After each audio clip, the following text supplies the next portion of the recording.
Tak hanya menanam padi, salah satu petani yang ada di Desa P1, Kecamatan Purwodadi, Kabupaten Musirawas, Rumini memanfaatkan sisi lahan sawahnya dengan ditanam berbagai macam sayuran, salah satunya kacang panjang. Memasuki musim hujan beberapa hari ini, membuat petani memanfaatkan lahan sawahnya yang tidak ditanami padi untuk ditanami sayur-sayuran. Seperti yang dilakukan oleh Rumini, salah satu petani yang ada di Desa P1 Mardiharjo, Kecamatan Purwodadi, Kabupaten Musirawas, memanfaatkan bagian lahannya yang tidak ditanami padi dengan ditanami sayur-sayuran seperti kacang panjang, bayam, dan oyong.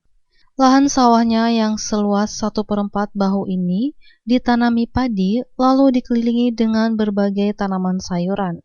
Tanaman kacang panjang yang berjumlah kurang lebih 100 batang mampu menghasilkan kacang panjang hingga 8 kg setiap panennya. Petani Rumini menyampaikan perasaannya, setelah ada hujan ini perasaannya tenang karena untuk menanam pun lebih mudah dan lebih bagus untuk pertumbuhan tanaman. Kembali dirinya menyampaikan harapannya dapat menanam lebih bagus lagi dan tidak ada hama yang menyerang, sehingga hasilnya pun lebih memuaskan. Agak cara Jawa, wong Jawa ayem lah.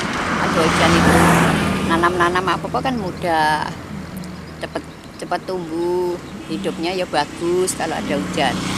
Harapannya yang penting itu nanam-nanam bagus, hasilnya memuaskan.